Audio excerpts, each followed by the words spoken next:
Bugünkü qonağımız isə məncə Teymur Qasımlının da olması əziz tamaşaçılarımızı sevindirəcək. Teymur bəy, xoş gəlmisiniz. Xoş gördük Kamran bəy. Sizi və izləyiciləri salamlayıram. Növbət dəfə qonağınız olmaqdan çox şadam. Azad bəy də dəvət üçün təşəkkür edirəm. Çox sağ olun. Azad bəy ilə bizim sadə izləyir orada və proqramımızı da yönətir. Burada belə bir məqam var. Biz, Teymur bəy, təbii ki, siz gəncsiniz, yəni mənə nisbətən gəncsiniz. Gəncik, bəli. Bizim yaşımız az deyil və biz SSRİ-də doğulanlarıq. SSRİ-də ömrümüzün böyük hissəsində SSRİ-də yaşayanlarıq və SSRİ-də doğulanların əsl belə düşüncəli insanların əsas sevgisi SSRİ olmayıb ki, Amerika olub. Bu həmişə belə olub. Bax, böyük insanlarımız var da, bax bir qaydaq geri olar. Vaqif Mustafazadə məsəl üçün. Cazmendir bu adam. Çünki Amerika bizə həmişə ya adi sadə bir Sovet Bakıda yaşayan, mən Göyçədə yaşayan, elə bizim vətənimizdə, kiçik vətənimizdə yaşayan və yaxud da Lənkəranda yaşayan həmişə istəyib ki, yaxşı cins geysin. O Wrangler olsun, Wildcat olsun, yaxşı cibindən Malbros olsun. Belə də yəni Amerika belə. İndi musiqini anlayan caza dinləyərmiş. Benny Goodmandan, Louis Armstrongdan bu tərəfə bu elita ümumiyyətlə Amerikan mədəniyyətinin aşığı olublar və onlar böyük əsərlər yazıblar, böyük işlər görüblər. Ne üçün bu belədir? Çünki Amerika doğrudan da o dövrdə çox, bilirsiniz necə? Azadlıqlar ölkəsi. Azadlıqlar ölkəsi öz yerində. İstəyirəm formalaşdırım bu sözü.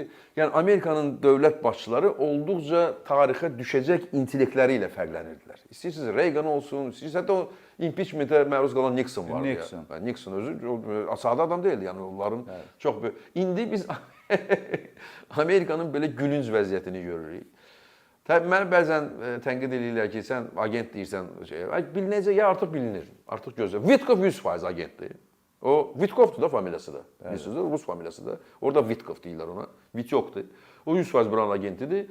Və sizcə səbəbi nədir? Ne üçün Amerikada toplumun mu belə olduqca degradasiyası baş verib, yoxsa Amerikanın hansısa başqa səbəblər var ki, belə insanlar orada hakimiyyətə gəlirlər? Ümumiyyətlə, bu 2000-ci illərdən bu günə qədər Sovet İttifaqını, SSRİ-ni görən, soyuq müharibəsi bitdikdən sonra dünyada o Fransız Fukuyamanın tarixi bir sonu var, əsəri var ki, SSRİ dağıldı, soyuq müharibə bitdi, yaşasın liberalizm, müharibə olmayacaq. Amma elə o sonra da Fransız Fukuyama, Azərbaycan dilində də var, tarixin sonu alıb oxuya bilərlər. Desən Azərbaycanca Fransızdır da, Francis Fukuyama, çünki tamaşaçılarımız alıb oxuya bilərlər. Yapon əsilli Francis Fukuyama.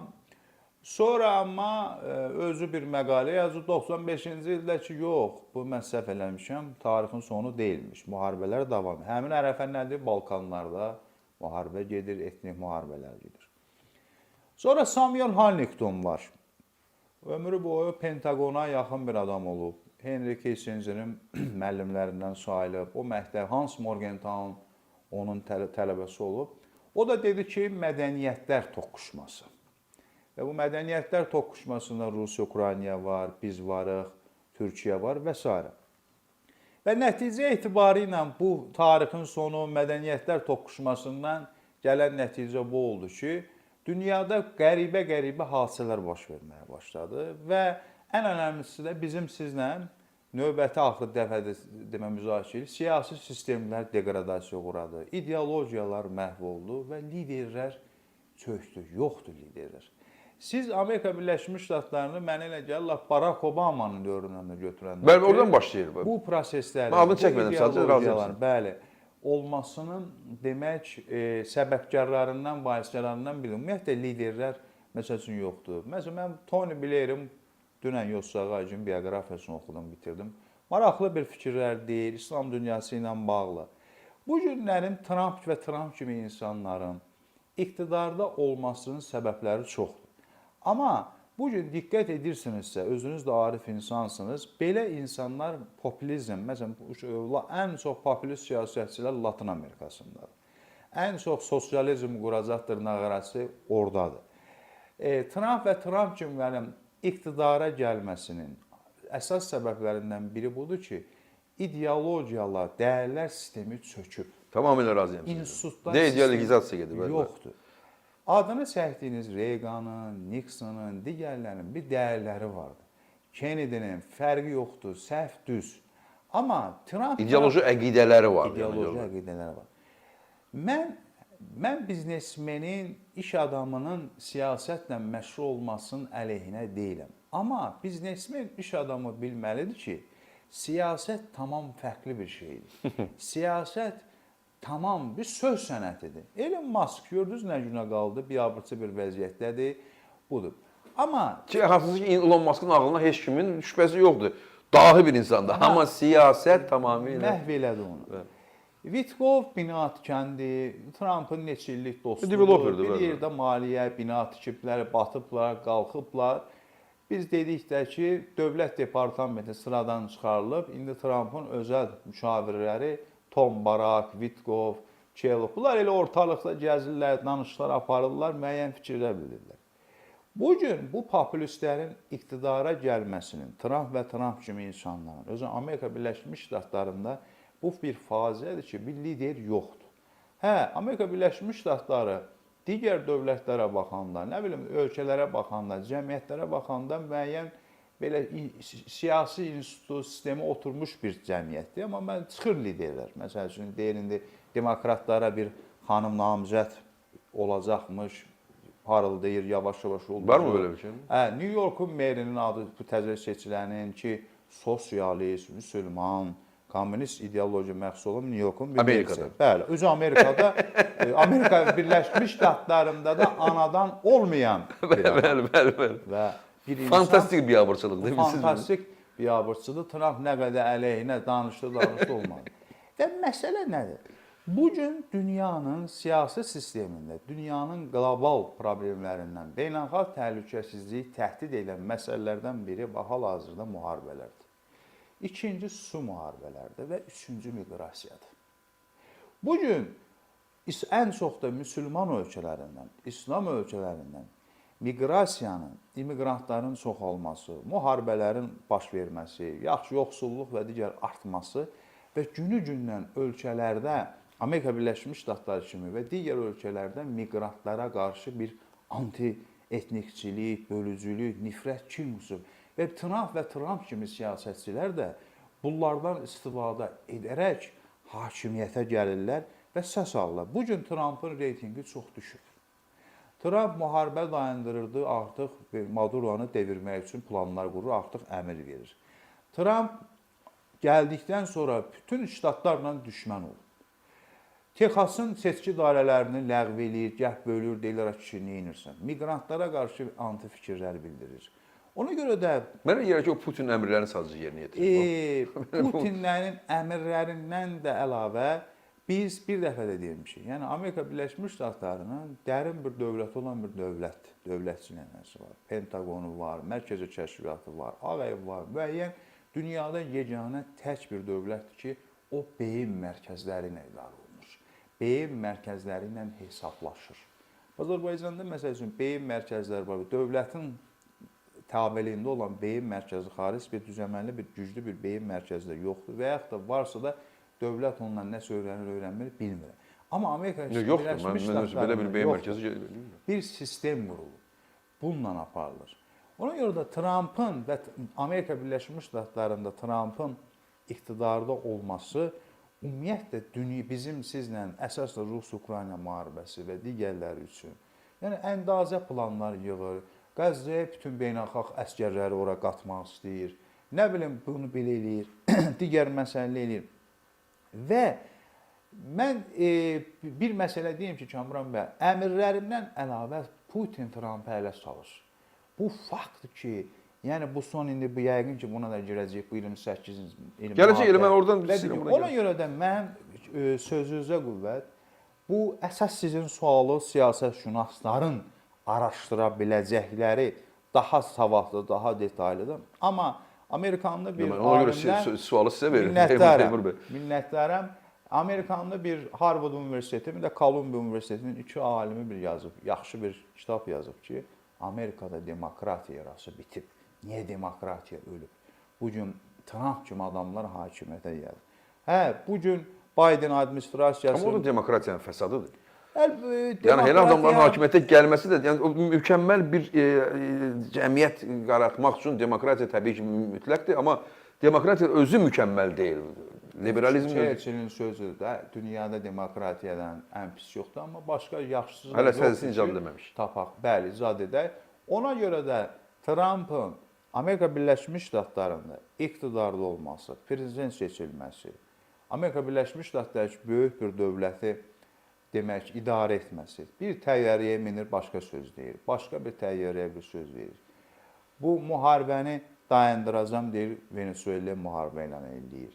Çinlə götürür, vergilər qoyur, geri çəkir. Nə bilim, digər məsələlər eləyir. Onu söyür, bunu tərifləyir və s. Bu siyasi institutların və ən önəmlisi sizin də dediyiniz siyasi ideologiyaların, siyasi dəyərlərin itdiyi deməkdir. Bu gün bütün dünyada popülistlər, popülist siyasətçilər, ideologiya, ona görə də siz də, biz də ideologiyalar önəmli bir şeydir. Ona görə də Amerika Birləşmiş Ştatlarında Trump kimi, Trumpın seçilməsinin və bugündən sonra da nə qədər də ştatlara müharibə eləyim, aparacaq, aparmayacaq bilmirəm. Amma mənə elə gəlir ki, siz də bunu izləyən bilən, Amerika Birləşmiş Ştatlarında bir oturmuş sistem olacaq, var ki də, Trump kimilərinin də yəqin ki bir erası, yəqin ki bitəcək və Trump olsa pis yapsın, tarixə düşüb. Gələcək nəsillər, gələcək tarixçilər, siyasətşünaslar, beynəlxalq münasibətlərlə məşğul olanda Trumpın imicini, bioqrafiyasını yazanda da bu olacaq. Amma Amerika Birləşmiş Ştatları Trump yox, Trumpdan sonraki siyasətçilərin, gələcək nəsillərin belə deyək, bundan da yaxşı olacağını əminəm. Burada bilirsiniz, mən uşaqlıqdan bəzi mənə aid olmayan sferlərlə maraqlanmaq xoşlamışam. Yəni geniş bilgi spektr geniş olanda məncə həyatdan sualınıza cavab verə bildim. Təbii. Əsl belə öyrətmən kimi, müəllim kimi cavab verdiniz və mən əminəm ki, tələbələr də sizdən çox razıdırlar, tamaşaçılarımız da, çünki Teymur bəyin bu izahı çox önəmlidir. Baxın, burada müxtəlif belə sahələrlə maraqlanmağa həmişə mən antropologiya ilə, paleontologiya ilə maraqlanım görüm axı nə olan şeydir antropologiya, o nə verə bilər həyatda, mənim özümü düşüncəmə, intellektimi nə verə bilər, ümumiyyətlə siyasilərə, tarixdə bunun önəmi nə olub antropologiyanın, kim icad edib, belə şeylərdə məsələn paleontologiyanın, mən orada antropometrikanın cürbəcür. Və bir vaxtı mən çalışırdım bu insanın bədənində olan xəstəliklərdə, yəni onu bəzi məqamlarda latinlardan gələn o adlarla falan öyrənmək, məlum oldu ki, insanın bədənində fiziki xəstəliklərdən başqa psixoloji xəstəliklər var. Yəni onu terapevtin yanına getsən, ya yaxud diş həkiminin yanına getsən, ümumiyyətlə həkimin yanına getsən, onu araşdırıb tapa bilməyəcək ora. Psixiatrlar üçün də çox çətin bir məsələdir. Çünki psixiatriya özü bir elm deyil. Yəni politologiya kimi üzr istəyirəm. Yəni o da intellektə bağlı bir elmdir də. Burada maraqlı şeylər çıxdı ortalığa. 3 xəstəlik adı mən söyləyim sizə. Ekshibisionizm var. Ekshibisionizm var. Bu nə xəstəlikdir? Yəni insan, əsasən qadınlara çox olur, amma bəzən nadir olur, kişilərdə də olur. O seksual həzzi fiziki təmasdan deyil, özünün göstərməkdən, başa düşürsünüz, yəni yaxşı geyimindən, açıq-saçıq geyimindən, görürsünüz də, ətrafda ekshibisionizm necə fəzə. Məsəl üçün, bir adam maşınla gedir, düzdür, baxın, gedir maşınla, arxada nömrəsi 999-dur məsələn, o xəstədir. Çünki arxasını cəmaata göstərir o. Çünki maşında gedir axı, ona nə isti verir o, nə soyuq verir o, nə oturacağı qızdırır o, sadəcə aşağıda baxsınlar onun arxasına, toz quşu kimi, desinlər, bu deyəsən yaman oğlandır, o xəstədir o adam. Amma hələ bu balaca stadiyadır. Yəni ekshibisionizmin balaca stadiyasıdır. Və yaxud da digər xəstəliyi var, kognitiv dissonans. Beyin yarım kürrələri bir-birinə əlaqədə deyirlər. Yəni bir gün bu sözü deyir, sabah başqa bir sözü deyir, sonra oradan o tərəfə keçir, sonra bu tərəfə, bunlara heç cür əlaqə yarada bilmir də bu beynindəkini. Buna kognitiv dissonans deyirlər. Bu. Üçüncüsü var, deməli, disleksiya. Yəni bu disleksiya nə olan şeydir? Oxumaq və yazmağa nifrət deyil, bu əsəbləşirsən. Yəni səndə psixi başlayır, belə çaşmalar baş verir. Kitab oxuyanda, nəsə yazı yazmaq istəyəndə. Mən indi baxıb görürəm ki, bunun üçü də, yəni bu xəstəliyin adını bilməyən məni anlamaz. Amma adını dedim də. Mən də bilmirdim, sizin vasitəsi öyrəndim. Hə, amma maraqlı bir şeydir, düzdür. Bu üç xəstəliyin üçü də Putində də var, Trumpda da var. Baxın, kognitiv dissonans. Bəli, buyurun. Şamran bəy, maraqlı, yanaşmaya görə təşəkkür edirəm. Stalin şizofrenik olub. Ona bu diaqnozu qoyan həkim bir dəqiqə sonra güllələm. Bəli. Səddam Hüseyn şizofrenik Təbii. olub. Uşaq vaxtı dayısını silahla öldürmək istəyir. Atasına da balta atıb Stalin. Benito Mussolini şizofrenik olub. Sinif yoldaşını qayçı ilə boğazından vurub. Ruh bir halında olmayan. Hitleri Potsdam Universiteti təzəlikcə onun araşdırmalar aparıblar. Bircə onun ruh halının hamısı təsdiqlənib, bircə qanunda Yahudi qanı olmaması təsdiqlənmir ki, yəni bu yalan imiş. Və bu indiki bu Şimali Koreyanın lideri, onun babası, ümumiyyətlə Şimali Koreyanın idarənin hamısının ruhu xəstədir bunlar. Çünki bunlar anormal adamlardır. Ümumiyyətlə siz insanlara dediniz, bu siyasətçilərdə də, siyasi liderlərdə də bu var. Paranoya. Bu Putində də ümumiyyətlə bu adam heç kompüterə deyilənə görə baxmır. Yox, bilmir nə olan şeydir. Sual verdi, yazılı sual verdi, cavab verdi o. Bəli, pis sözlər demək olmaz. Bu adamın qəbuluna düşmək olmur. Bu adam koronavirusundan, Coviddən sonra ümumiyyətlə yerini itirib, nə tər danışır. Özünə məxsus hərəkət. Yəni, bir siyasətçiyə ki, Napolyon deyir ki, mənə yaxşı xəbər olanda oyatmayın, qoyun yatım. Pis xəbər olanda tez məni oyadın ki, təcili tədbirlər görür. Bu adam deyir mənə pis xəbər deməyin. Yəni, ona görə Trump da elədi. Trump da elədi. Eyni simptomlardır. Trump deyir, mən Bidendən çox iş görmüşəm. İqtisadiyyatı belə eləmişəm, onu eləmişəm, bunu eləmişəm. Miqrantları qovurdu, hələ qovub çıxarda bilmir. Mümkünsüz zaten. Bəli, müharibəni dayandıracam. Qəzzanı dayandırdın. Qəzzada nəyi dayandırmısan? Yer üzündən silinib, atəşkəs pozulur. Həmas yerində, İsrail oranı bombalayır. İsrail oranı bombalayır. Pakistanla Əfqanistanı barışdırdın, təzədən yenə müharibə başladı. İranı bombalayacaqdın, gördük 13 günlük. Hara atdın o bombanı, nə bombaydı o, niyə atdın onu? Bilirsiniz, mən başa düşürəm, mən tələbiyə də deyirəm. Öndə şou gedir. Əsl siyasət arxadadır, teatr. Aktyorlar oynayırlar. Amma şou da çox uğursuz şoudur. O şoumen kimi də uğursuzdur ona görə. Sən Vladimir Putini izolyasiyadan çıxartdın, gətirdin, indi burada oyun oynayırsan, Rus-Ukrayna müharibəsi, Avropaları hədəlirsən, bunu hədəlirsən, digərlərini hədəlirsən, yəni Yaponiyaya gedirsən, müxtəlif fikirlər verirsən. Ona görə də mən sizin dediyiniz, mən magistratura oxuyanda siyasi psixoloji dərs almışıq. Amma sizin o dediyiniz üç şeyi biz bilməmişik. Özə bizə siyasi psixologiya kitabının, dərs kitabını, Vamik Volkan var da, Kıbrıs əsilli türk. Amerika Birləşmiş Ştatlarında yaşayırdı uzun müddətdə, onun kitablarını oxudurdular. Orada bir maraqlı bir şey deyib və demək, Franklin Delano Roosevelt vəfat edib. Stalin o qədər şizofrenik adam olub ki, o qədər paranoya.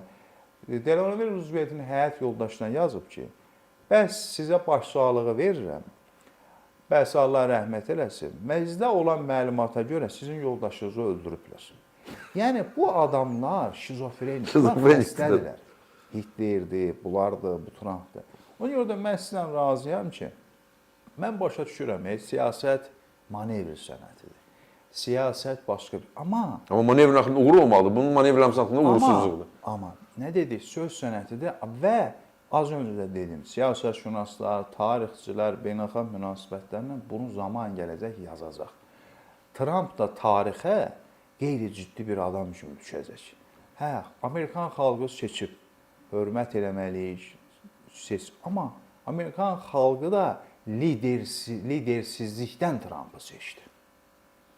Bəlkə də Biden'ın əleyhinə, bəlkə də belə acıqla seçdi. Biden'ın indi bilirsiniz, kimya terapiya alır xərclikdən. Və divara salam verdi, getmirdi. Getmirdi. O xanımı da demək, o biri namizədliyi verdiyi xanım da uğursuz idi. O bir kitab yazıb bioqrafiyası haqqında Kamran.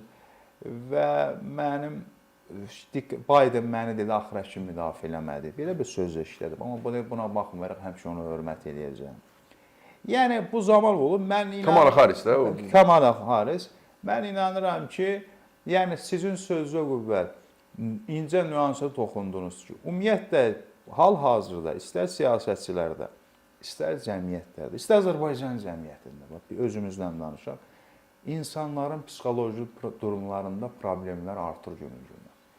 Amma insan ola bilər, amma siyasətçilərin və siyasi liderlərin isə amanın günüdür siyasi psixologiyalarında bir problem olmasın.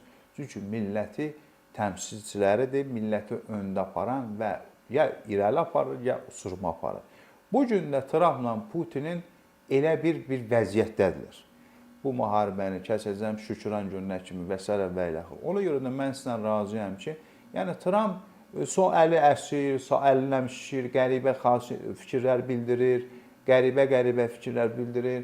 Yəni Amerikada ona səs verənlərin o gün deyir ki, yaxşı, siz demişsiniz ki, biz müharibə etməyəcəksiniz, müharibələri dayandıracaqsınız. Biz nə edirik Ukraynaya? Ukrayna əleyhtarı. Amma Venezuelaya niyə müharibə edirik?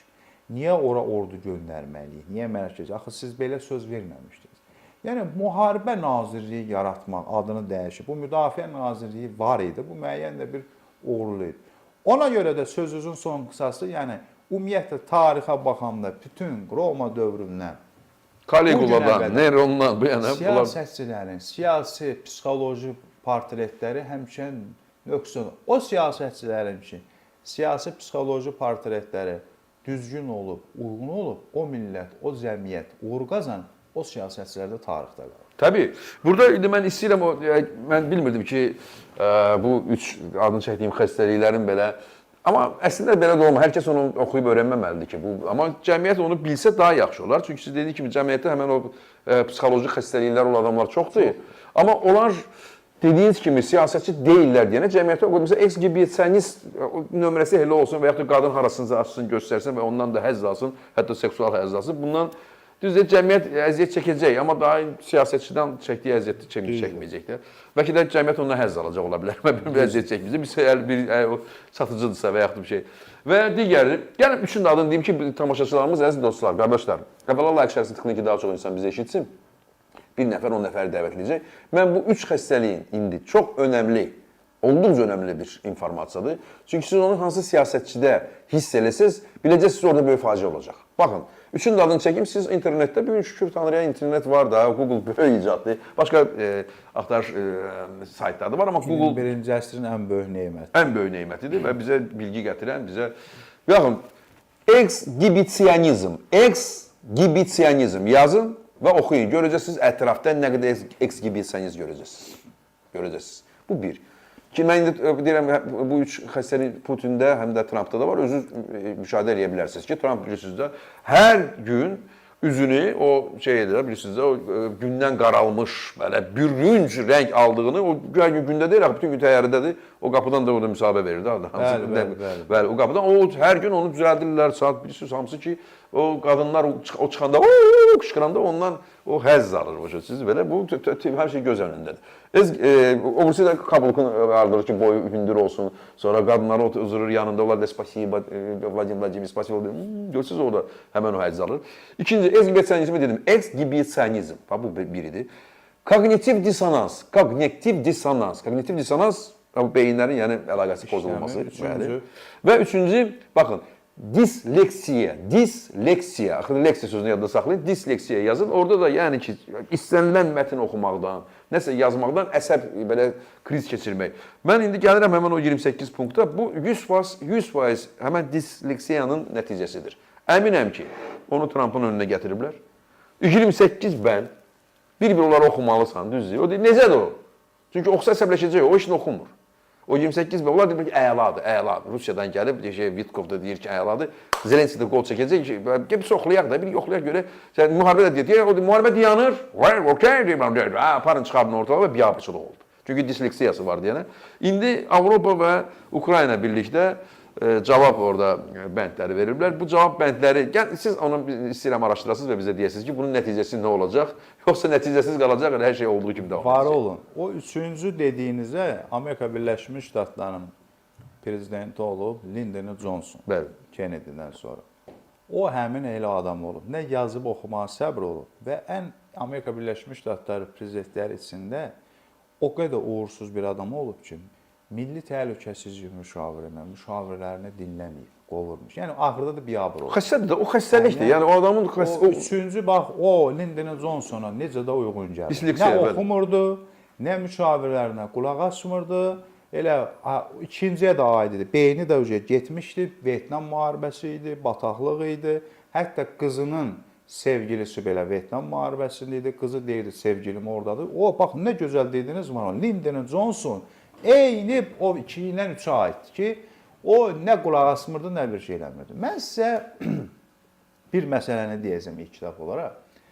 Bu müharibə başlayanda 24 fevralda Ukrayna tərəfi bir məşhur rejissor var, Zelenskinin dostu. İsmini unutmuşam, amma sizə deyəcəm. Onun vasitəsilə demək, Abramoviçə çıxıb Ukrayna hakimiyyəti, müharibə başlayanda deyirəm, bax o eksklüziv olur. Ki, gəlin konfransa müharibə etməyək, oturan masaya. Əslində Zelenski hakimiyyətə gələndə də onu elan edirdi ki, onun bilirsiniz, heç qabağı bütün platforması onunla ibarət ki, biz Putindən danışacağıq. Bəli, Paraşenkanı da ona görə udmuşdu. Paraşenka demişdi ki, yox, mən müharibə ilə alacağam məsələn, amma bu belə dedi. Çünki o Putini tanıyırdı da üzbəüz. Bəli, var olun. Vladimir Putin nə əcəbsə Zelenskini deyir, mən deyirdi axı, mən tanımıram, bu da bir qəsd. Nətər tanımırsan? Bu uzun müddət kvartal 95-də orada özü konsertlərində iştirak edir. Sənin ölkəndə bu oyun oynayır. Nəysə. Bu, amma 24 fevralda müharibə başlayanda Ukrayna tərəfi Abramoviçə çıxıb. Bu müharibə dayansın. Abramoviç də Vladimir Putinə bunu çatdırıb. O da buna yox deyir. Həmin o, bax o birinci euforiya, birinci dedizar psixoloji ki, yəni üst günü alacam, gül, çiçəklə məni Ukrayna xalqı, cəmaata qarşılayacaq, bu işdə bitəcək. Bu da deyirdi 24 saatda saxlayacaq, məni gül çiçəklə Nobel mükafatı verəcək. Eyni deyil. Amma eyni bəli, yəni birinci uğursuz oldu. İndi gələk bu müharibələrin, bu müzakirələrə. Mən sizlə keçən dəfə də çox bir uğurlu verişimiz oldu, minnətdaram. Hətta Rus-Ukrayna müharibəsi ilə bağlı bir bölümü də kəsib özüm də paylaşmışdım. Xeyli da baxış oldu.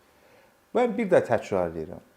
Bu müzakirələrdən heç bir nəticə olmayacaq və uğursuzluğa da düçar olacaq. Amma Ukrayna hakimiyyəti, diqqət edirsinizsə, mən Ukraynanın, siz də biz Ukrayna tərəfdarıyıq, xeyli də dost da qazanmışıq, düşmən də qazanmışıq. Daxili problemlərinə mən toxunmaq istəmirəm. O bizə də ehtiyacımız da yoxdur, çünki ağır gün. Çünki bu son hadisələr Zelenskinin belini çox qırıb. Nə işdir? Diplomatik oyun oynayır.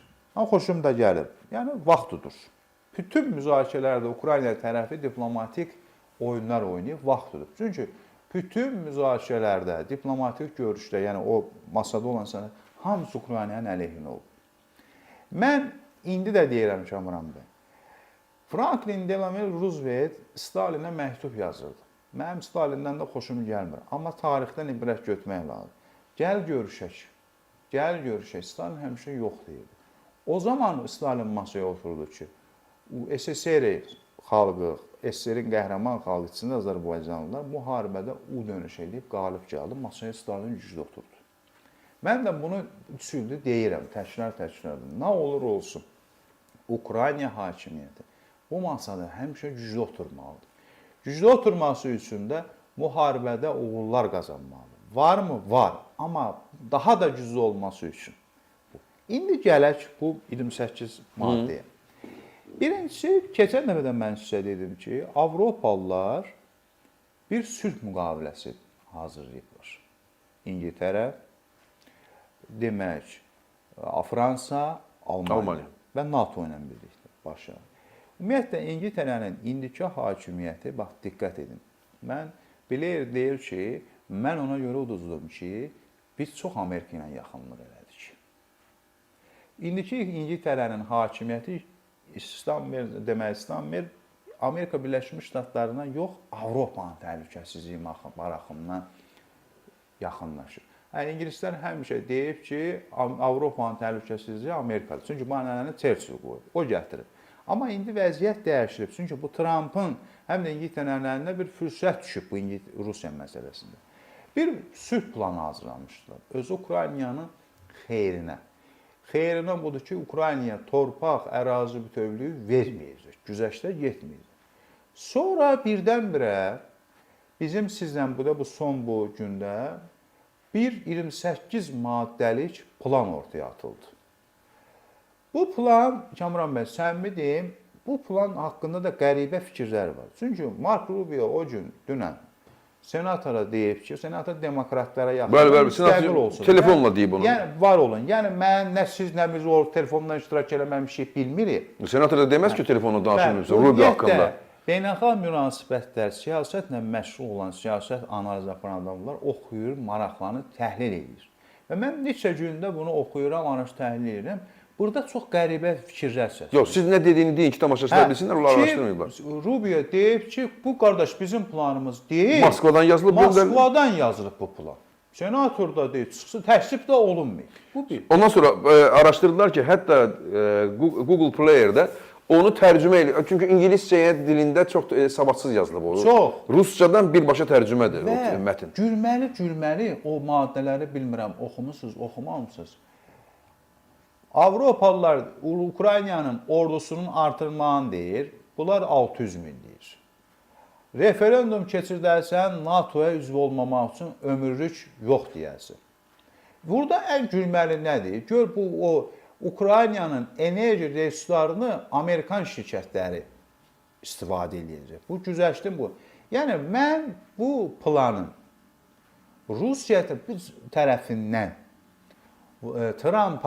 Trump administrasiyasına, Mark Rubio'nun da deyil. Bu ciddi sözdür. Əgər yalançı istefa verməlidir Mark Rubio. Ya da o senatora demək ki, mən sənə telefonla söz demişəm. Bəli, məhkəmədə verməliyəm ki, qardaş, geçiyə çıxıyorsunuz. Bu ciddi bir sözdür. Çünki bu Trump'a ittihamdır birbaşa. Bəli. Witkoff ümumiyyətlə deməli satqındır. Deməli ki, oranın agentidir.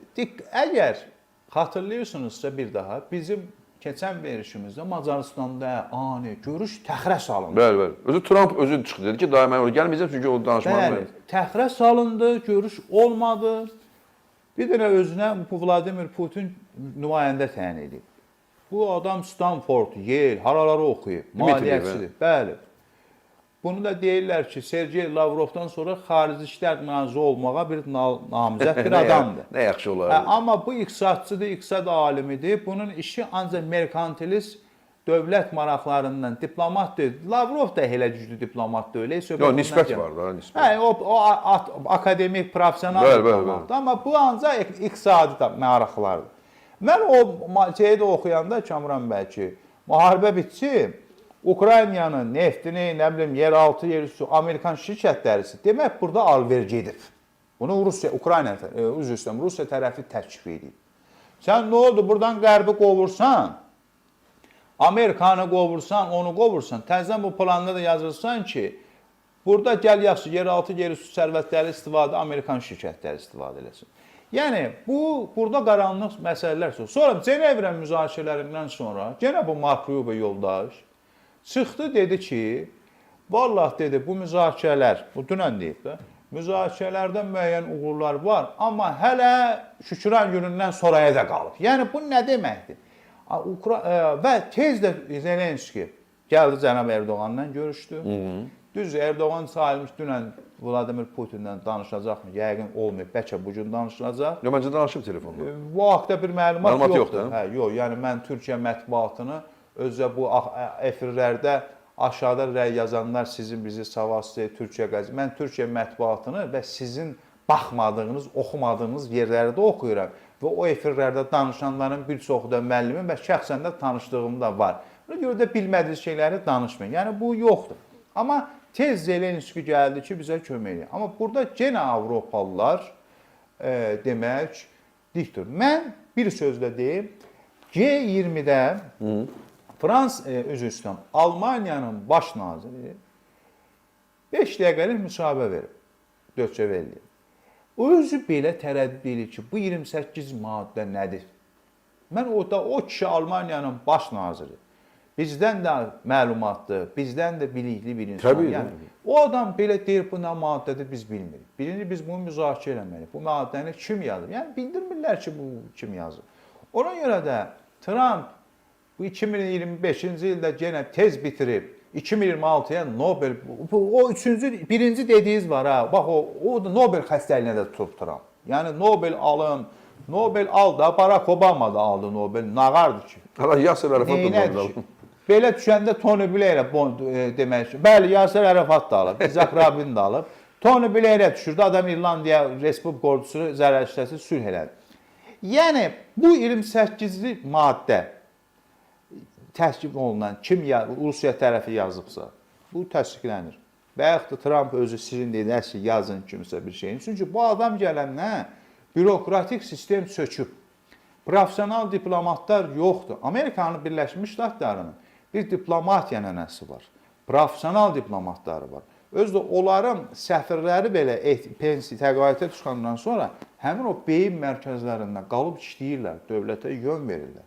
Bu adam bina tikəni, elektriki, gətirib birini o ton barakı, o birisini vursun, qoyub. Bunlar da qəribə fikirlər bilir. Əsas da bu ton barak, gündə gecə yatır, qəribə fikirlər bilir. Və bu 28 maddə, 28 yayımlanan sonra bunun general leytenant müşaviri var, Kelly. O dedi ki, mən əsbəbdən tərk eləyəcəm. Bəli, Ukrayna üzrə nümayəndəsi idi də, Trumpın nümayəndəsi idi. Əskərlər Amerika Birləşmiş Ştatlarının ordusu Ukraynanın yanındadır. Və o istefa verəndən sonra da bu sözdə deyib ki, deyirlər, niyə istefa vermişsiniz? Kelly'dən soruşurlar. Deyir, bilirsiniz, mən bir Amerikalı kimi, deməyim mən bir hərbiçi kimi, bir Amerikalı kimi biz həmişə qurbanın yanındayıq, təcavüzkarın yanında deyilik. Amma görürəm Amerika deyir, təcavüzkarın yanındadır deyərək, mən bu işdən kənarlaşıram. Bəli. 28 maddəli istəyir, lehinə oldu, əleyhinə oldu. Mən Ukrayna hakimiyyətinin gördüyüm budur ki, diplomatik vaxt tudurlar və sonunda da bu qəbul olunmayacaq. Bu proses uzanacaq. Hə, deyilənə görə, mən bəzi bildikləri indi təsdiqləmək olun. Yəni, oxuduqlarıma görə. Cenevlədə Andrey Yermakın da bilirsiniz, istefa məsələsi var idi. Zelenski onu qurban verməyib. Rüstəm Ömərovun, o Tatar müdafiə, onun nəsə var, bəli. Rüstəm Ömərovu Türkiyə xilas edib. Zelenskiyə deyib ki, Rüstəm Ömərovdan işiniz olmaz. Bu da bizim adamlar. Yəni, çünki bu ərəfədə də Zelenski Rüstəm Ömərova dəyməz. Çünki Rüstəm Ömərovun da arxasında Mustafa Cəmiloğlu var. Təbii. Mustafa Cəmiloğlu da Türk dünyasında tanınan, sevilən, o cümlələrində Türkiyə Respublikasının prezidentinə birbaşa telefonluq zəng etməyə qabiliyyətində bir adam. Ona görə Zelenski... Təkcə Rüstəm Ömərov deyil, yeri gəlmişəm, onu da qeyd eləmək lazımdır ki, Ukraynanın Xarici İşlər Naziri də vaxtilə Türkiyədə səfir olub və türkçəni əla bilir və... İndi o səfirlə əlavə Rüstəm Ömərov həqiqətən də Amerikanların da simpatiyası olduğu bir adamdır. Yermakı da Amerika qoruyub, bu da var. Amma Yermak orada böyük bir şücaət göstərib. Desə, pres konferansiyada o danışır. Bəli, o Lugansk, Donetsk, Krım güzəşdi. Çıxarılıb maddələrdən digər maddələr. Və orada nə deyildi? Ağ Evin mətbuat xidmətinin Hadibə xanım, biz gərək Rusiyanı razı salaq. Bu cümlədən də tutulur ki, bu yazılıb gəlin. Yəni, Rusiya da buna razı olsa bu əvvəl də bu sözü deyirdi. Nə bilim, Krımı, orada Rus dili var, nə bilim var. Teymur bəy, bu danışıqlar... Buyurun. Bu 28 maddəlik boşdur. Bu qəbul olunmayacaq. Olunarsa Ukraynanın burada hər iki tərəfin kompromis şərtlərlə ola bilər. Bu mümkün deyil də, mümkün olmayan bir şeydir. Atəşkəs məsələsi var. Bu da görsənir ki, bircə ay qalıb da, indi 2025-in bitməyinə bunu da zaman göstərəcək. Amma nə olur olsun, Ukrayna hakimiyyəti masada hər zaman güclü oturmalıdır və müharibədə u dönüş edir. Təbii ki, atəşkəs də olmayacaq. Mən hər öz fikrini söyləyir burada. Yox, yəni ən pis halı da. Trump seçilməmişdən əvvəl o 24 saatı deyəndə biz buradan demişik, nəyin ki 24 günə, 24 aya da sən o müharibəni saxlaya bilməsin. Deyir, mən olsaydım müharibə olmayaydı, yalan deyir. Dəqiqədə onu deyir, təbii ki, indi var da, sən varsan, sənin gözün qabağında, sən olmayanda Kiyevdə uşaqları vurub öldürmürlər. O hərbi müharibə gedirdi. Sən gələndən sonra başladı ki, oraları vurmağa və sənin gözünün qabağında hər yerdə, dünya hər yerdə müharibədir. Mən istəyirəm, nə demək istəyirəm Teymur bəy? Baxın, demək ki, buradan deyirdi ki, 24 saatda saxlaya bilməyəcəksən və indi də bu müqavilələr, 28 punktlar hamısı havayı danışıqlardır. Təbii ki, Avropanın da təklif etdiyi indiki bu kağızı yaxşıdır, Ukraynanın xeyrinədir, bu da Putin də xeyir. Niyə? Çox sadə məntiq var. Əgər Putin dediklərinizi qəbul eləyəcəkdirsə, müharibə niyə başlayırdı? Bəli. Yox, əgər Ukrayna Rusiyanın dediklərini qəbul edəcəkdirsə, 4 ildir niyə vuruşurdu? Hələ bu sadə, normal məntiqdir da, bu normal. Bunu da qoyuram bir tərəfə. Amma siyasətçinin məntiqi onu deyir ki, Putin heç vaxt müharibəni saxlaya bilməz. Çünki müharibəni istəyirsiniz, bütün Donbası da versinlər ona, o müharibəni saxlamayacaq. Çünki müharibəni saxlamaq Putinin hakimiyyətə son günüdür.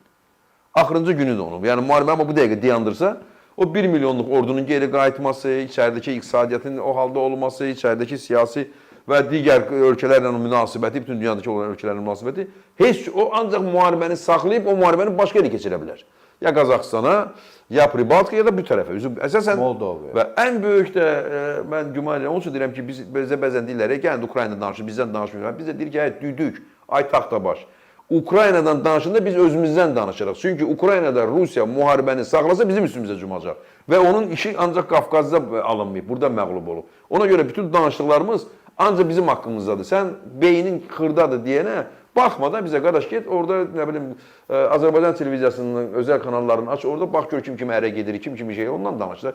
Bizə baxma və bizim də ürəyimizi bulandırma, xahiş edir. Düdük sən axı. Bu Venediktov, bunlar Aleksandr Venediktov nədir, o liberalları var. Bəli, Venediktov. Bəli, Ermənistana səfərə gedib, güya anti-müharibə, Qarabağ məsələsi həll olunur. Başında quş yuvası olan işdir. Putin bunu həll eləyəcək və Kamran bəy, bu müharibəni gözəl dediniz. Vladimir Putin indi bir o paranoya xəstəliyini tutub, Ukraynanı ümumiyyətlə deyir, yer üzündən silmək lazımdır. O xəstəliyi də var, paranoyası da var, yer gəlmişi. Stalinin bir demək xəstəliyidir. Stalin də deyirdi ki, Polşa yer üzündən silmək lazımdır. Bəli. İndi bu da elə olur. Mən keçən dəfə biz sizlə düzüm, biraz bənzərliklər elədik bu Stalinlə, amma bəzi oxşayırlar da indi bir-birinə. Onu təqlid etmək istəyir. O Polşanı yer üzündən silmək istəyir. Bu da Ukraynanın yer üzündən silmək istəyir. Laf tutalım. Sən bu zorla, vəlvələdən, zəlzələdən Ukraynaya bunu qəbul elətdirdin. Donbaskı, Krımı. Bu torpağı heç kim tanımayacaq. Ukrayna hakimiyyəti də bunu tanımayacaq. Artsaq kimi də, gözümüzün qabağında olub da. Rəsmiləşdirməyə deyirsənsə, elə əvvəldən Krımı Ukraynaya qəbul eləyərdə bu qədər insan ölməli. Krım əlindədir də elə sən. Müharibədən əvvəl özü hamı da dayanmışdı sakit. Ukraynada səs çıxmadı. 5-6 dənə Çinli zad da qatmışdın, Ermənistanı da qatmışdın, Krımı tanımışdın. Bəli. Saxlayardın da. Donetski, Luganskını, o Donbaskı deyirsən, onun da yaxşı. Ondan əvvəl də səndə idi da, bir diplomatik oyun. Yəni bu böyük miqyaslı müharibədən qabaq. Neynirdin da bu müharibəni onunla başlayırdın ki? Yəni yer üzündən silmək, onu dəyişmək, bunu əvvəl fikir verirsinizsə, deyirdi ki, Zelenski legitim, qeyri-legitim prezident. Bəli. Ümumiyyətlə Trumpın ən böyük ayıbıdır ki, ən böyük siyasi səhvidir. O qoca Biden'ı prezidenti ələ salır, Allah şəfasını versin, ximiya qabı, nə qədər təsir vardı Vladimir Putin oturmurdu Amerika. Sən Ukraynanı, Rusiyanı gətdin, dediniz ki, izolyasiyadan çıxartdın, mən demək varam. Merkel belə danışmır, Almaniya belə danışmır. Merkel belə, Ruspərəst, mən Ruspərəst demirəm Merkelə. Yəni Rus, pragmatik baxan belə Vladimir Putin Ukraynada zalimlik eləyir, deyir. Çıxartdın izolyasiyadan, gətirin, bu da səni ələ salır. Yəni rəsmi Amerika Birləşmiş Ştatlarının kimi bir dövlətin prezidentini bu adam ələ salır. İndi sən 2 dəqiqədən bir Ukraynanı tənqid demək deyirsən ki, demək sənə mən kəşfiyyat məlumatları ötürməyəcəm. Təhdid edirsən. Amma Marco Rubio deyir ki, belə şey yoxdur. Bu da dünən yaxşı deyib. Dünən deyib ki, o hər dəfə deyir onu geri gəlmişən ki, Ukrayna bizə təşəkkür etmir. Bax, şəxsən Amerika təşəkkür etmir. Dünən də bir New York Times məqalə çıxardıb, sayıblar ki, müharibədən bu tərəfə rəsmi Ukrayna Amerikaya 76 dəfə təşəkkür bildirib. Rəsmi. Bu Zelenski isə şəxsən Trumpa 40 neçə dəfə təşəkkür bildirib ki, çox sağ ol, sən çox böyüksən, sən çox gözəlsən. O qədər böyüksən. Yox, mənə təşəkkür bildirmirsən. Sən deyirsən, mənə təşəkkür bildirmirsən. Dünən də Zelenski təşəkkür edirib, amma yəni bu sülh planı ilə bağlı təşəkkür edirib. Təbii. Bilirsiniz, Kamran bəy, həmin o New York Times qəzetində də dünən oxudum. Deyir, bu kimsə buna sizin dediyiniz kimi elə göndəriblər, oxuyun, yazın, hansısa bir mühəndis bina tikən, gedin görək bu müzakirə. Oxumayıb onu. Yəni, absurd. Disleksiya onun alnında yazılır. Ukraynanın ordusu niyə azalmalıdır ki? Siz Bu 28 maddəli Ukraynaya qarşı təhqirdir. Bu kapitulyasiyadan da betərdir. Mənim ordumu azaldın, bunu eləyin, onu eləyin. Başa düşə bilmirəm. Yaxşı eləyirəm. Bir dənə bənd yoxdur ki, Rusların ordusu gələndə gül çiçəyi ilə qarşılayın. Bir də onu da yazsaydılar olardı, Allah tam olardı. Ukrayna dövlətinin başında duranlar məndən də ağıllıdır. Amma tarix də ibrət götürmək üçün bir vasitədir.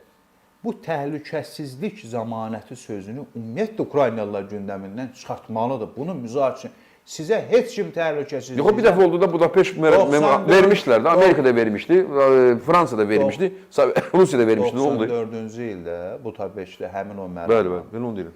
Beynəlxalq təhlükəsizlik dərsində bu sözü tələbiyə də edilmişəm. Sizə də deyirəm, fürsətdən istifadə edin. Bu qabilə bağlandı, Polşanın prezidenti Mitterranda dedi ki, o vaxt deyəsən Lech Walesa oldu. Bəs qardaş, bu nə olacaq? Bu deyil, heç bir nə bilmirəm nə olacaq. Bu Mitterrandın sözüdür. Bunu o Walesa ki, bəs biz təhdid verdik, dedi, heç mən özüm də bilmirəm nə olacaq ki. Ala. Bu oldu. Bu oldu. Bilmirsənsə belə olmalıdır. Və təhlükəsizliyinə zəmanət verən Rusiyadır bu dəqiqə gündəlik. Birləşmiş Millətlərin 5 daimi üzvünün biri olan günahsız insan öldürür. Yəni, İşğalçı orada dünyanın məsələsini həll edənlərdən biri dünyanın əsas işğalçısıdır. BMT yarandığı gündən heç nəyə yaramayıb. Ümumiyyətlə beynəlxalq təşkilatlar rolunu, hörmətini itirib. Amma BMT ümumiyyətlə rolunu itirib. Özünə hörməti varsa, Birləşmiş Millətlər Təşkilatı, o Rusiyanı o daimi şuradan çıxartsın, ya da desin, qardaş, müharibəni dayandır, sonra bilirsiniz, 76-ya qədər BMT-nin daimi şurasının üzvü Tayvan olub, sonra Çinlə barışda qovladılar, gəlsin. Yəni, yenə deyirik, dəyərlər itib, sistemlər itib, maraqlar başa. Ona görə də Ukrayna hakimiyyəti, Kamran bəy, bu təhlükəsizliyə zəmanət məsələsini çıxartsın gündəmdən. Baxın, Qəzzada atəşkəsə Misirdə dəvət olundu hamı. Cənab Erdoğan da getdi. Hamı getdi, imzaladılar, gəldi. Amma heç kim orada Misirdə atəşkəsin olmayacağına bağlı heç kim zəmanət verməyib. Bunu Hakan Fidan cənabları deyir. İndi Ukrayna hakimiyyəti kimdən təhlükəsizlik zəmanəti aparsın? Ümumiyyətlə, Paraşenko yaxşı bir təklif verib Zelenskiyə. Zelenski qalır prezident, milli koalisyon bir hökumət qurulmalı Ukraynada. Mən Zelenskinin yerinə olsam, buna razılaşaram. Vladimir Zelenski qəhrəmanlıq göstərir. Vladimir Zelenski tarixə adını yazıb. Vladimir Zelenski ölkəsindən qaçmadı. Amma Vladimir Zelenskinin bəzi müşavirləri bu dövrdə ki, bizim dövlətimizin başçısı... Çünki müharibə hazır deyirlər də, o komanda müharibə komandası 44 gündə dövlətimizin başçısı, silahlı qüvvələrinin komandanı Cənab İlham Əliyev, hamı dəmir yumruq kimi iqtidar, müxalifət, hamı prezidentin ətrafında birləşdi, torpağımızı, vətənimizi işğaldan azad elədik. Vladimir Zelenski də o təcrübəli bir adamdır, əvvəlki insan deyil, biraz kibiri qoysun qırağa, kin küdurəti götürsün, o Kiyevin meri ilə barışsın. Mən indi bax, siz bilirsiniz ki, mən necə adamam, mən də bilirəm, yəni bunu da pis niyyətdən Allah şahidi demirəm. Kiyevin meri ilə barışsın, ondan bir milli birliklə bu işi uğurla bitirsin və Ukraynada biz inanırıq da ki, Ukrayna bu müharibədə, bu da qələbə olacaq. Vladimir Putinlə bu müharibəni dayandırmaq fikri də yoxdur. Bu müharibəni də heç kimin dayandırmaq gücü, qüvvəti yoxdur heç bir siyasətçinin. Bunu ancaq və ancaq şanlı, qəhrəman Ukrayna xalqı bitirəcək. Rusiyanın məğlubiyyəti deyəndə. Bəli, Rusiyanın var olun və Trump da Rusiyaya heç nə verə bilməz və heç nəyin zəmanətini də vermək gücündə, iqtidarında da deyil. Burada əla bir məqam çıxır ortalığa. Çünki Ukraynanı nəinki ruslar yaxşı tanımırlar. Bilmirəm, bu fikrimlə razılaşırsınız. %100 razıyam sizlə. Nəinki Rusiya, çünki bir yerdə yaşayırlar. Bu savaş əslində nə Krımın üzərindədir, nə də Donbasın üzərindədir. Bu savaş o Ukraynanı zəbt eləyəndən sonra Rus imperatorları deyiblər ki, ora Avropaya pəncərədir. Bunun adı belədir. Deyir də biz Avropalıyıq. Bəli. Və götürüblər Ukraynanın tarixini, yazıblar özləri üçün. Yəni ki, mать Russkих городов Kiyev, Kiyev, mать Ukrainskих городов. Və indi tarixləri itir deyənə. Əgər Ukrayna gedirsə, bunlar tarixsiz qalırlar. Ona görə bütün tarixlərini yenidən yazsınlar. Aparıb özlərini Batıxana calasınlar. Çünki əgər Kiyev Ukraynanın tarixinin şəhəridirsə, Rusiya qalır tarixsiz. Enerjisini sata bilməyəcək. Pullar əlindən, milyardlar əlindən. Bəli. Bundan əvvəl keçən verilişdə də mən Kamran çox gənc, əla bir baxdım. Maraqlı, çox maraqlıdır məncə. Kamala Harris tərəfdar, demokrat bir. Olsun, amma özü bilər kimin tərəfdar. Yox, yəni mən onu elə tanımışam, Amerika seçkiləri ilə bağlı. Maraqlı adamdır, adaşım yaxşı. Və onunla da verilişdə mən bu məqamı dedim ki, bir də təkrarlayayım. Bəzi məqamlar, bu xəstəliklər barəsində bəzən danışıram. Düzdür. Bunlar biraz dərin, belə tarixi bəzən də bəzi elm məqamlardır. Yəni, yormuruq da, tarixi biliyi, məlumatlar verir. Bu gün də siz ekskurs olub, psixoloji məlumatlar verirsiniz. İndi tarixi bir dənə ekskurs eləmək istəyirəm, təkrar eləmək istəyirəm Kamran olan verişdə bir məqamı. İndiki Ukraynanın ərazisində Respospolita adlı dövlət olub. Bəli. Respospolita. Bunun tarixini nə bizdə məktəbdə, nə bilmirəm, Sovet dönəmində heç çox öyrənilməyib onun tarixi. Mən isə oranın tarixini oxumuşam və mənim üçün çox maraqlıdır. Çünki Respospolita ərazisi ilə çox böyük dövlət olub. İndiki Polşa, orada əsas iki millət dominantı idi. Biz Polşa'da. Bir də Litvalların da az deyildi rolu. Yəni Polşa, Belarusiya, Ukrayna, bütöv, Litva, Latviya, Estoniya və hatta Almaniyanın bir hissəsi falan indiki ora Respospolitanın ərazisi idi. Respospolitanın parlamenti var idi. Vardı. Və o parlamentdə bir qərar var idi. Adı Libero Veto idi adı. Yəni nə idi o Libero Veto? Bütün parlament, özü böyük ölkə olduğuna görə böyük parlament idi təbii ki. Bir qərarı qəbul edəndə bütün hamı səs verməli idi, bütövlüklə səs verməli idilər ki, o qərar keçsin. Bir nəfər durub desəydi ki, mən bu qərarı ləğv edirəm, qərar ləğv olunurdu. Və bundan istifadə edən Rusiya, o vaxtki Rus imperiyası, Avstriya-Macar imperiyası, öz adamlarını atmışlar o, həmən o Libero Vetonun istifadə edib. Oradan bir nəfər dururdu, Rusun adamıdır da. Durub desə, seçilib tutaq ki, Rumıniya, indiki Rumıniyanın, nə bilim, Timişviyaro, nə bilim, əyalətindən. Gəlib də orada kəndçidir, seçilib onu gəlib. O durub deyilmiş ki, mən qərarı ləğv edirəm. Və bunun nəticəsində Respospolita dövləti dağıldı. Çünki heç bir qərar əldə eləyə bilmirdilər. Rusiya bir. Bəli. Yəni Rusiyada elə də bütün dövlətlər o işləyirdi orada.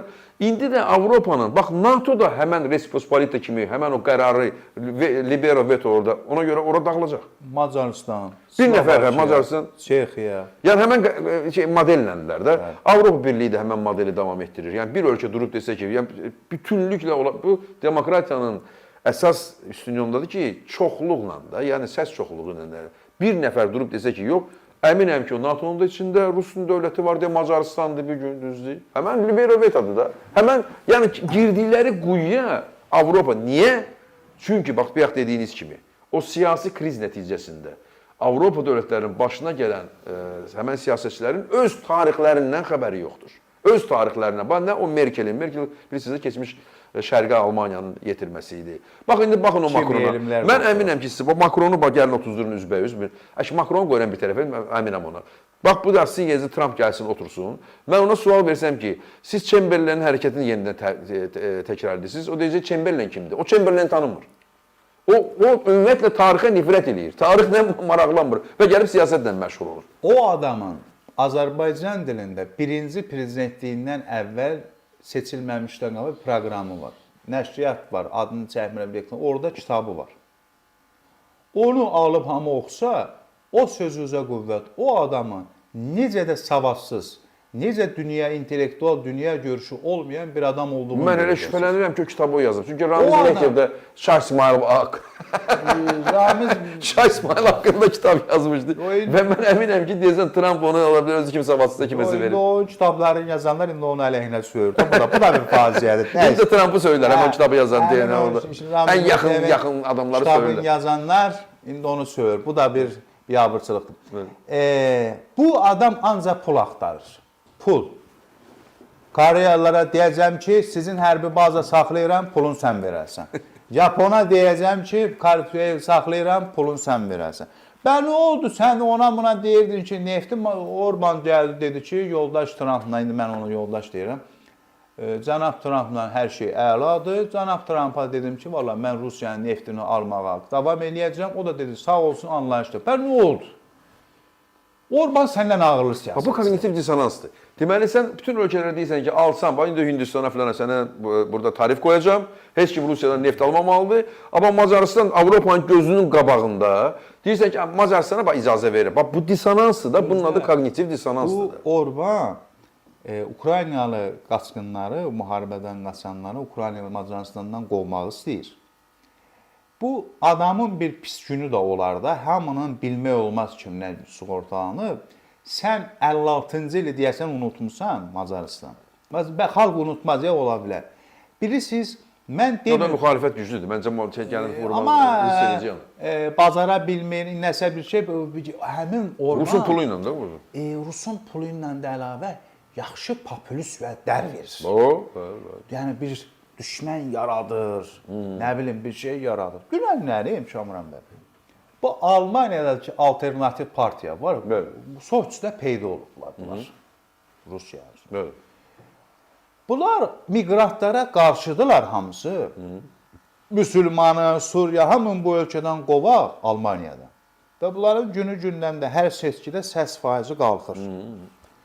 Amma bunların hamısı miqrant ölkəyə gələnlərdir. İçində Rus var, SSR keçmiş ilə var, nə oradan var, buradan var.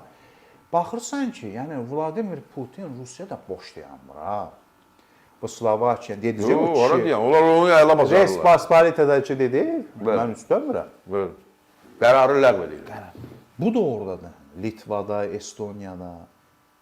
Ukrayna, Latviyanın Xarici İşlər Naziri deyir ki, bax təzəlisi, Ukraynanı tutsa bizi də tutacaq, hücuma keçəcək. Yəni Estoniyanda, Latviyanda, Litvanda. Yəni çox düzgün, çox yerində təhlil apardasın. Zemni Birjenskinin şahmat taxtasında Avrasiya üçün, Rusiya üçün Ukrayna önəmlidir. Oranı əldən versə, Avropaya çıxış əngəllənir. Yəni, mən yenə deyirəm, İngilis strateg Mackindir, Sir Halford Mackindir. İngiltərə Kral Akademiyasının müəllimi siyasi coğrafiyanın banilərindən biri oldu. İngilislər Rusları, Çar Rusiyasını mühasirəyə almaq üçün dövlətdə yaratmalıdır. Yaradılırlar Ukraynaya, Belarusya, Latviya, Litva. Biz orada yox idik. Allah o babalarımıza rəhmət eləsin. Biz o tarixə bu gün də İngiltərə dövləti. Gəlin adlarını çəkək, çünki bu siz dediyiniz, bu məqam sadəcə, dediyinizi yazı çıxarım, Məhəmməd Əmir Rəsulzadə bu işin başındadır təbii ki. Heydər Əliyev onun davamçısıdır, əsrin müqaviləsi, BP-nin Azərbaycana gəlməsi, Əvvəz Elçibəyi yaddan çıxartmaya. Milli Azadlıq Hərəkatımızın lideri. Tetçerin Bakıya gəlməsi filan və həmən o planı var. İndi də ki, Azərbaycanın prezidenti 44 gün bəli. Və Azərbaycanın istiqlalına səs verən insanlardır. İçində mərhum Heydər Əliyev var, Allah rəhmət eləsin. Və Azərbaycanın istiqlalına səs verməyənlər də var. Onların səs verməyənlərdən də biri var. Daha elə gəzir ortada, müsahibələr verir. Mən. Da bu tələbələr də... Biz küsələrdə vuruşmuşuz, dubinka yemişik, dava eləmişik. Bu istiqlalın əleyhinə səs verib, yəni oturub həmən krestoda orada əl gedir bizə. Hələ bu Henry Kidd, bu dahidir, tolerandır, nə bilim nədir, tarixdən də kitabdır. Bu tələbələrə də nətər olsun deyibsə ki, daha bunu deyəndə belə bu Azərbaycanın əleyhinə səs verir. Bu birinci ondan qurtardı. Nəysə, yəni biz siyasi tarixə qədəm o kişilər yaratdı bu dövləti, biz ora olduq. İndi bugün İngiltərədə əl çəkmir o prinsipindən ki, fürsətdir. Ona görə də, bir də təkrar edirəm, bu müharibəni dayandırmağa heç kimin gücü yoxdur. Bu müharibə o zaman dayanacaq ki, Ukrayna xalqı Rusiyanın sizin məğlubiyyəti ilə, Vladimir Putin, Trump da istəyir, nağarır, neynir. Vəziyyəti pis olur. Onun Vladimir Putinə nəsə verib bu müharibəni dayandırmaq gücü və səlahiyyəti də yoxdur. Nəyə verəcək? Nə Ukrayna xalqına, nəyə deyəcək? Ukrayna hakimiyyətidir. Vladimir Zelenski bu maddələr elan olunandan sonra xalqa müsahibəsinə baxdı. Mənim çox xoşum da gəldi o sözün. Ya şərəfimizlə yaşayacağıq, ya da öləcəyik.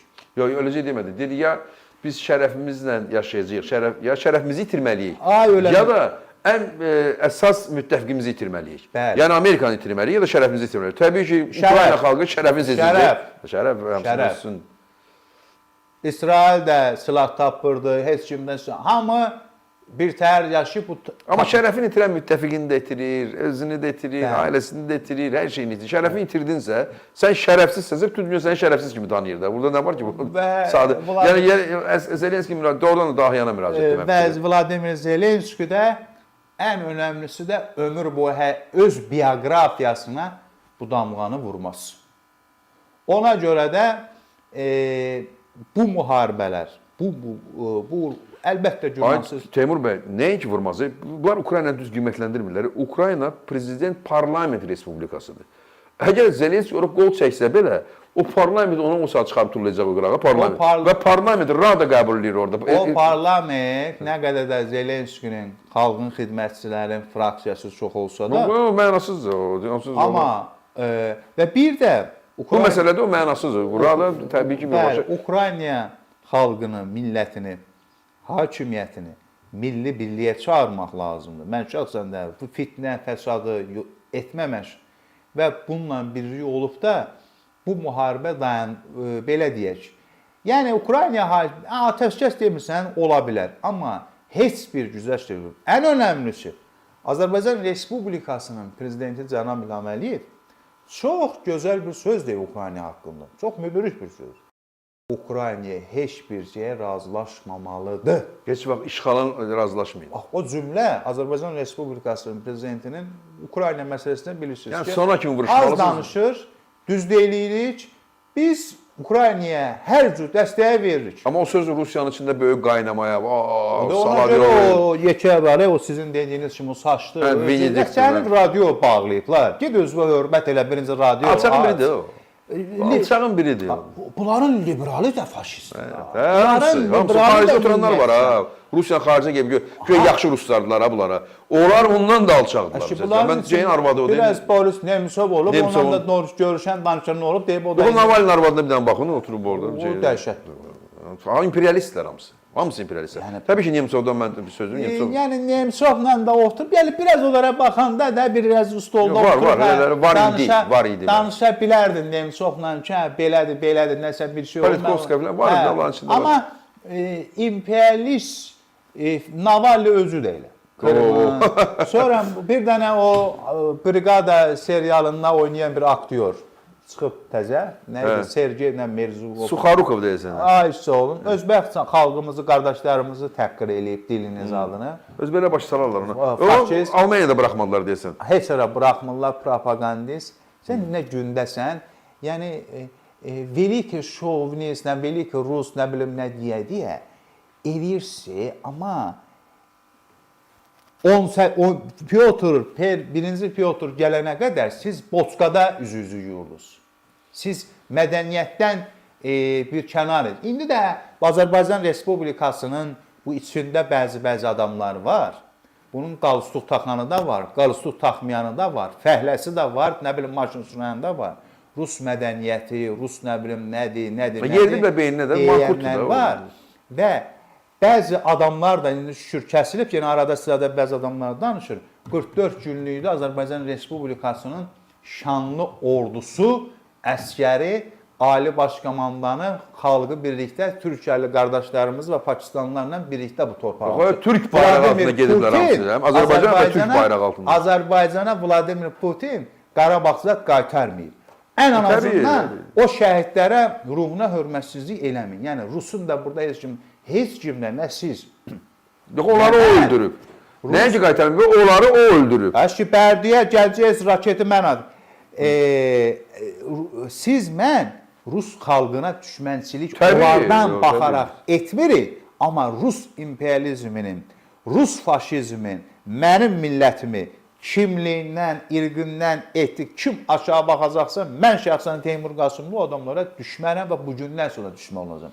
Ona görə də Ukraynaya yalnız və yalnız uğurlar arzu edirik və qalibiyyət də olacaq. Bu 28-ci maddədə yəqin şükürən günündən sonra, bir gün sonra Rusiyada çox güman ki, bunu Ukraynanın şərtlərini qəbul etməyəcək. Ümid edirək ki, 2026-cı ildə Ukraynanın qələbəsi ilə bu müharibə başa çıxacaq. Amin. Çox sağ olun Teymur bəy, vaxt ayırıb gəldiyinizə görə. Siz sağ olun, minnətdaram. Ümid edirəm bu dəfəki görüşümüz də maraqlı oldu, Məncə çox yorucu maraqlı olmadı. Dinləyənlərə, rəy yazanlara başda sizə də Azad bəyə də təşəkkür edirəm. Biz təşəkkür edirik. Baxın əziz dostlar.